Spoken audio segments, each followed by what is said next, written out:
Sekarang mumpung ada Cak Fuad, kita lihat etika dan hukumnya dulu. Kalau tadi kan ada amir itu yang mimpin, kalau amir itu yang dipimpin. Ya Pak ya, sing kongkon-kongkonan. Oh, pemimpin itu amir, tapi hakikatnya dia adalah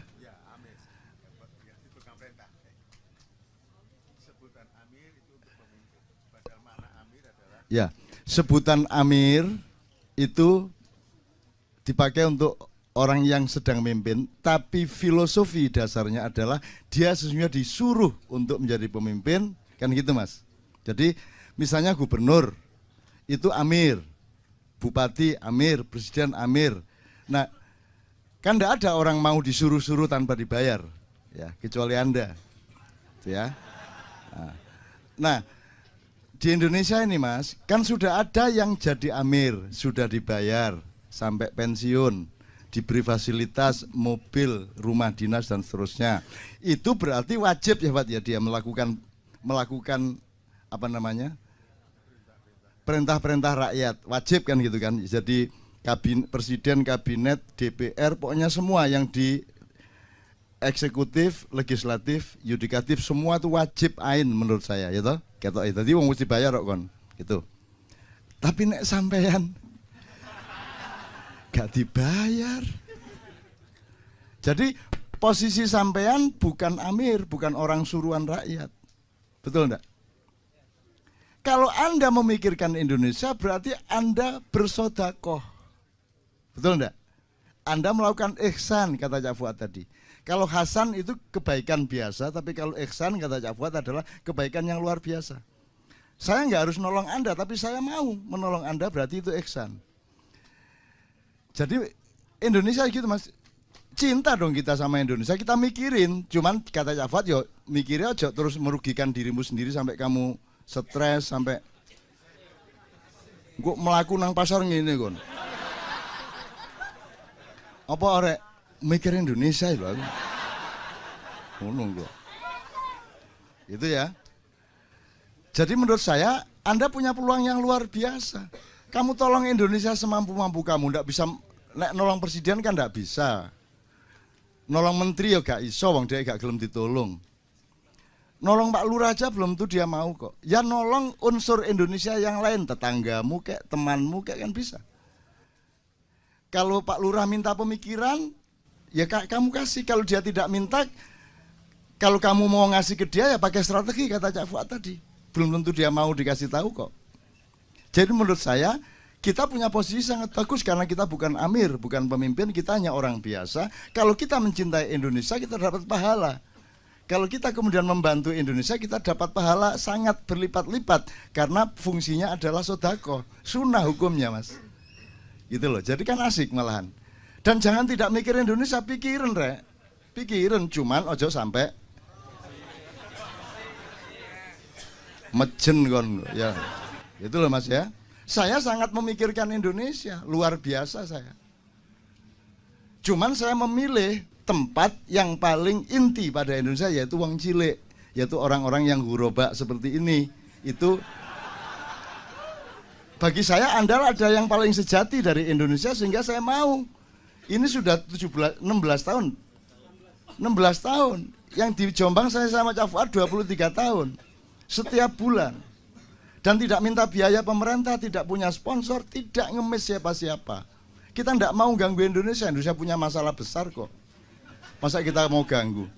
Kiai Kanjeng mau ke Spanyol tempo hari mau dibiayai oleh salah satu kementerian, kita tidak mau, bukan apa-apa, bukan kita sombong. Loh, rakyat masih punya banyak masalah, masa uang segitu banyak dipakai untuk tiketnya Kiai Kanjeng? Enggak. Gitu loh Mas. Jadi kita mungkin Anda tidak bisa mengatasi masalah, saya tidak bisa mengatasi masalah, tapi paling tidak kita tidak nambahi masalah, tidak nambahi beban rakyat, kan begitu. Maka Kiai Kanjeng ini tidak berhenti terus, ada yang kerjasama, ada yang infak, ya. Jadi ada yang nyugui kopi, ada yang enggak. Nah ini ada, ini pas ada ini. Gitu. Nah yang infak, Kiai Kanjeng juga infak, betul-betul infak. Jadi mereka enggak berharap apa-apa. Itu loh teman-teman sekalian. Oke, jadi menurut saya jelas ya posisinya Mas ya. Pikirin Indonesia. kamu akan dicintai Allah karena kamu mencintai sesuatu yang kamu tidak berkewajiban, betul enggak? Kalau kamu presiden, kamu berkewajiban, sedikit kamu tidak mikir Indonesia, sedikit kamu tidak, kok kamu bisa makan enak, orang di sana digusur habis, berpuluh-puluh tahun, beratus-ratus tahun mereka hidup di sana, anak turun, kemudian sekarang kehilangan tempat, kehilangan kerjaan, terus kamu bisa makan enak sebagai presiden, itu kamu akan mendapat wabal dari Allah luar biasa besarnya. Kan begitu. Nah, itu kira-kira mas, mulane ojo dadi pemimpin. Kecuali Allah memerintahkan kamu, kecuali rakyat sadar tentang apa itu pemimpin. Maka tadi Cak Fuad sudah mengatakan, Anda mbok anu jangan disebab gubernur itu belum tentu pemimpin, dia petugas, dia tenaga kerja, betul enggak mas? Presiden itu TK 1, TKI 1, tenaga kerja Indonesia urutan 1, Yusuf Kala 2, kan begitu. Nah, kalau Ahok gini, coba Anda sekarang gini, sekarang ngomong gini, supaya Anda tidak soal tafsir tadabbur ini jangan sampai kalau kita sekarang melakukan sosialisasi tadabbur jangan sampai menjadi pernyataan anti tafsir. Karena di dalam tadabbur kadang-kadang sangat diperlukan tafsir. Demikian juga tafsir tidak akan kaya kalau tanpa tadabbur, kan begitu. Jadi kedua-duanya harus bekerja sama, betul enggak? Kita enggak anti siapa-siapa, anti modok ini. Gitu ya. Oke. Saya ngomong ini supaya Anda juga jangan gampang termakan oleh isu pernyataan segala macam. Misalnya kalau ada pernyataan gini, misalnya ini, kalau kamu tolak Ahok berarti kamu anti Cina, gimana tafsirnya? Kalau kamu anti Ahok, kalau kamu ndak milih Ahok berarti kamu anti Cina. Ki tafsirnya piye coba? 2 orang aja. Bisa mikir enggak? Lah iya wong kowe iki mikir Ahok wis bunek kok mikir sak Indonesia iki lho.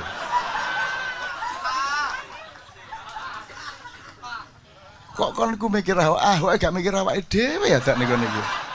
Ngono lho. Gimana tafsirnya kalau begitu itu? Anda kan kurang waspada. Medsos itu kan isinya ketidakwaspadaan global. Sembarang dilek jelek tok nomene kopas kan gitu. Coba kalimat tadi saya ulang. Kalau kamu menolak Ahok berarti kamu anti Cina, piye? Kalimat itu sebenarnya gimana?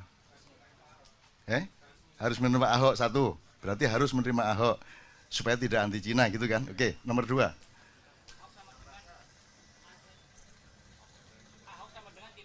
Ahok sama dengan Cina. Ahok sama dengan Cina menurut dia. Jauh nggak tafsir dia sama dia? Menurut dia berarti apa tadi?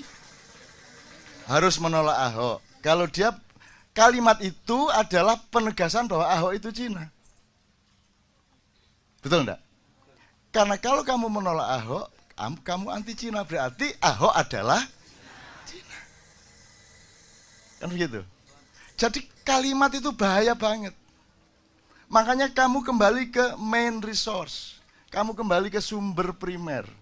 Semakin banyak kita berkalimat-kalimat kalau tidak punya kewaspadaan, maka kita akan terjebak-jebak terus macam-macam.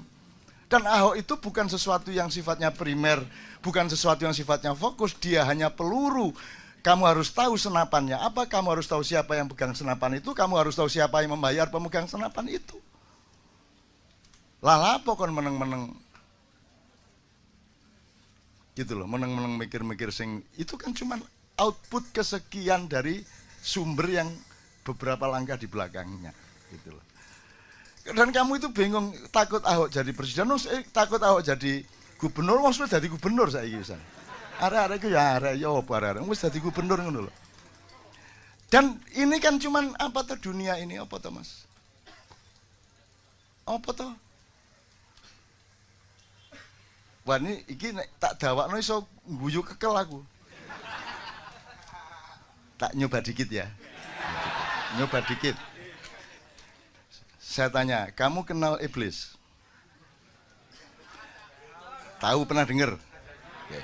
Cafat sepurone kita dapur ele-elean ya. Kamu kenal Dajjal?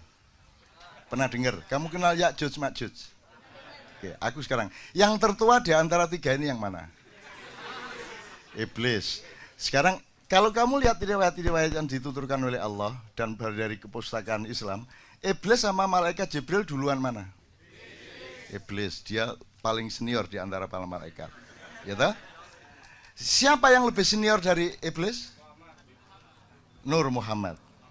Muhammad ketika belum bertajalli atau mewujud menjadi Muhammad bin Abdullah melalui ibunya dan bapaknya. Tapi dia masih berupa gelombang dan cahaya, kan begitu kan? Oke. Nah, Ya'juj Ma'juj itu lahirnya kapan?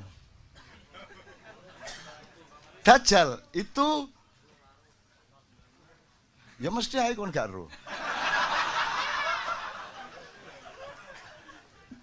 Wong kon jumlah rambutmu ro? Ro, piro jumlah rambutmu? Aku ro persis. Jumlah daun di pohon itu persis dengan jumlah rambutnya. Gak percaya menek hitungan.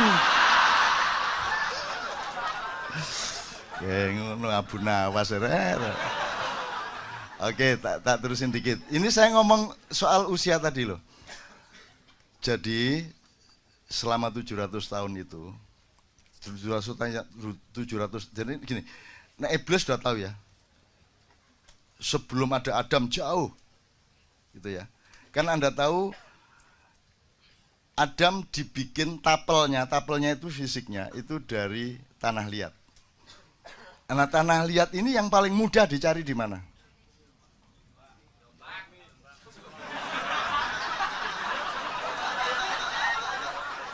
Ya, kita dapur aja. Tidak penting benar salahnya kan kita sama-sama tidak bisa melacak. Tapi yang penting endingnya nanti harus membuat kita menjadi lebih gembira kepada Allah dan menjadi lebih sayang kepada manusia, gitu aja. Nah, soal tafsir kon iso nafsiri. Semua tafsir ketika alif lam mim ya podo, hanya Allah yang ngono tok. Lewat jan yo ro nek ngono rek. Nah, hanya Allah yang tahu, ya semua orang tahu itu. Kan artinya tidak bisa ditafsirkan tetap. Gitu loh. Dan indahnya Al-Qur'an karena ada alif lam mim alif lam ra, ada nun itu loh terutama. Nun. Wah. Gak ono dal, gandi, gak ono. Jadi gini, jadi teman sekalian, kalau Dajjal itu kan dikenal setelah ada informasi atau cerita-cerita dari para nabi, terutama Rasulullah. Menimni ono Dajjal ngene, ono Ya'juj Ma'juj ngene, di Quran juga ada Ya'juj Ma'juj dan seterusnya. Tapi pokoknya kalau dilihat dari eskalasi waktu berdasarkan kelahirannya dalam tanda petik kan Iblis, baru Dajjal, baru Ya'juj Ma'juj. Sekarang saya tadabur aja. Dajjal sudah berlaku sejak 700 tahun yang lalu. Kemudian memuncak pada abad 17 dan sekarang sudah berlaku seluruh dunia. Dajjal itu satu cara pandang di mana Anda ditipu, di mana Anda akan menganggap yang surga itu sebenarnya neraka. Anda diiming-imingi sesuatu dan Anda tertarik padahal itu neraka. Dan itu sudah terjadi pada kebudayaan, pada filsafat, pada apa saja, betul enggak? Yang Anda cari-cari itu, Allah sendiri mengatakan, aku bikin tampak indah dunia itu bagi orang-orang yang kafir, kan gitu. Gitu. Jadi no arek, gak usah tak terus-terusan lah. Gue tembangannya tak kayak contoh-contoh terus. Jadi Dajjal sudah berlaku sekarang. Semua sistem politik, semua sistem kebudayaan, semua sistem nilai dan kepercayaan sudah Dajjaliyah semua sekarang ini. Jadi semua polisi-polisi itu sebenarnya berdasarkan cara berpikir Dajjal tadi yang membuat manusia terbalik penglihatannya terhadap surga dan neraka. Anda sekarang ini takut nggak sama neraka menurut Anda? Wong Indonesia ini. Bener takut apa tidak? Nggak takut-takut amat toh. Kan sibuk sama ingin ke surga. Dan yang disebut surga itu pokoknya kan duwe lomah lebih besar, bojo luwe ayu dan akeh. Ngono ta sing dibayangno. Jadi aspirasi orang kebanyakan tentang surga itu aspirasi materialisme. Gitu ya. Jadi bayanginnya tetap bayang materialistik gitu loh. Padahal surga itu enggak gitu sama sekali. Aku rodok riset iki. Oke. Yang paling gampang kan Allah mengatakan surga ada 4. ada 4. Terus warnanya hijau tua gitu ya. Terus nanti Anda punya bawahan yang namanya sesuatu yang mengalir, yang disebut sungai. Sungai itu tidak pada airnya, tidak pada tanahnya, tidak pada suket-suketnya, tapi pada alirannya, betul enggak? Kalau ada sungai tidak ada airnya, kamu mengatakan itu sungai kok nggak ada airnya. Jadi sungainya bukan air. Jadi pada apa sungainya itu? Pada sesuatu yang mengalir, sifat aliran itu. Dan kamu membawai min tahtihal anhar. Di bawahnya ada sungai yang mengalir. Jadi kamu di atasnya. Jadi kamu itu pemerintahnya sesuatu yang mengalir. Jadi kamu bisa mengalirkan sesuatu, kehendakmu, semua segala macam. Nanti kamu skenario sedemikian dan tercapai. Dan bedanya dengan yang membuat kita tidak bisa paham surga sampai hari ini adalah kalau di dunia, surganya seseorang bisa merupakan neraka bagi orang lain. Ada kamu beli motor baru, itu neraka bagi tetanggamu, betul enggak? Betul enggak? Yang satu kawin, mengawini cewek, neraka bagi laki-laki yang tidak mencapai cewek itu. Itulah dunia. Di surga tidak. Di surga kata Allah kita terpenuhi semua yang kita inginkan, tapi tidak ada konflik. Bahkan ada ayat mereka berebut gelas, tapi tidak ada pertengkaran dalam perebutan itu, dan seterusnya lah, macam-macam gejala-gejala surga itu. Saya ingin mengatakan ini kepada Anda semua, untuk supaya Anda itu jangan terlalu bingung-bingung amat melihat keadaan ini. Indonesia itu tidak ada kan tidak ada apa-apa. Dunia tidak ada ya apa-apa toh mas. Kamu pikir Anda cuma hidup sekali? Bagaimana kalau nanti dihidupkan lagi? Iki tak tekati loh ini, awas ngonek. Ya Allah, semua jamaah KC tolong hidupkan lagi. Sesuai dengan ayatmu, Allah mengatakan, enggak, bukan itu. Kenapa kamu ingkar kepada Allah, kata dia. Padahal dulunya kamu mati, itu kan kalimatnya. Dulunya kamu mati. Kalau dulunya mati, sebelum mati hidup apa enggak? Berarti sekali ya. Dulunya kamu mati berarti kita tarik ke belakang, berarti sebelum mati tadi kan hidup, berarti 1 kali hidup, 1 kali mati. Padahal dulunya kamu mati, kemudian aku hidupkan lagi, berarti 2 kali. Kemudian aku matikan lagi, 2 kali hidup, 2 kali mati. Kemudian aku hidupkan lagi di surga. Di ayat ini tok aja Anda hidup 2 kali, baru di surga. Yang rokok lah nek kono. Tapi dengan catatan rokok yang saya bilang itu omongannya Dajjal. Kan gitu. Jadi kalau omongan saya, Anda surga. Bahwa surga keberatan sama Anda butuh tanggung jawabku. Ya ngono ya, sing seger mikire ya rek ya. Oh nek kon gak duwe kesegaran ngono, wis gak enak uripmu ya, sing seger. Oke. Jadi teman-teman sekalian, Dajjal sudah berlaku. Jadi pertama ketika ada penghancuran Inkamaya, penyebaran perampok-perampok dari barat ke selatan dan ke timur sampai ke Amerika Latin. Ya. Di laut-laut di mana Mojopahit jadi gugup, Demak jadi gugup, semua sampai terjadi ada 4 tahun kosong di mana Sunan Kalijogo memimpin penimbunan kekayaan-kekayaan yang sampai sekarang belum ditemukan dan seterusnya. Ini dia tahu persis. Iki rodok ponakane Gajah Mada.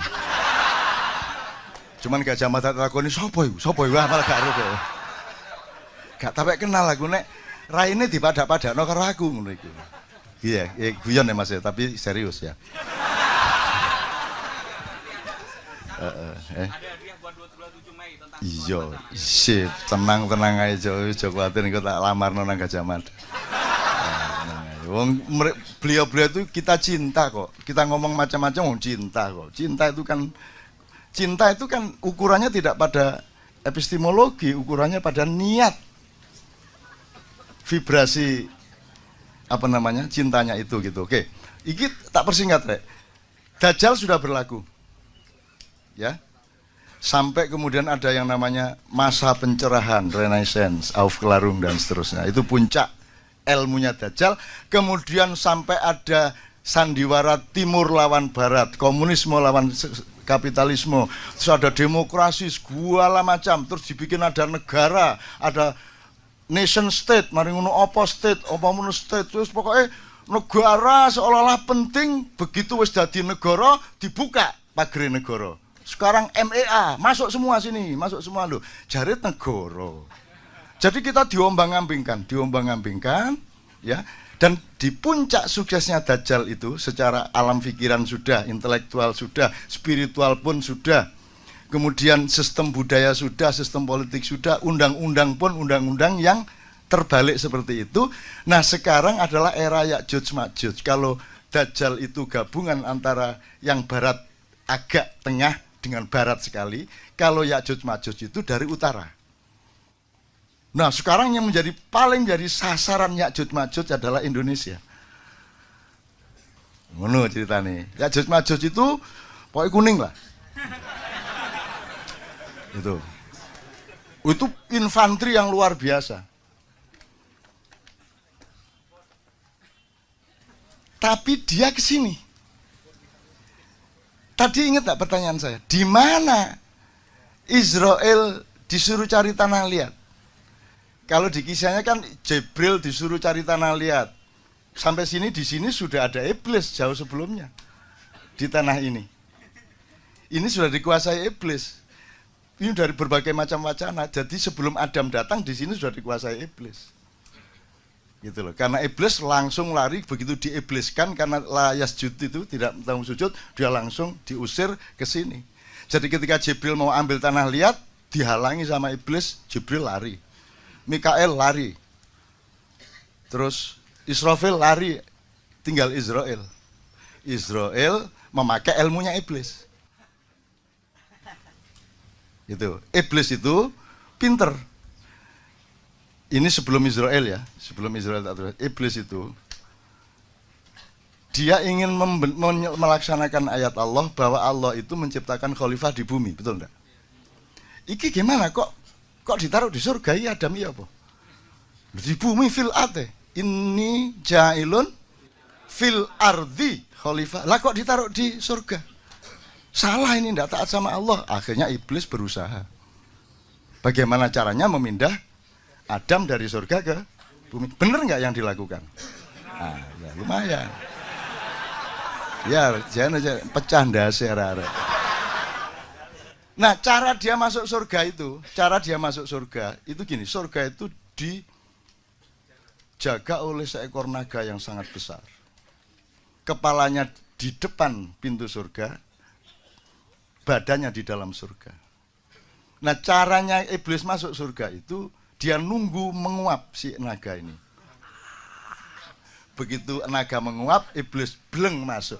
Kemudian menjalani lorong yang panjang di perut dan di badan naga itu, kemudian menunggu naga beol.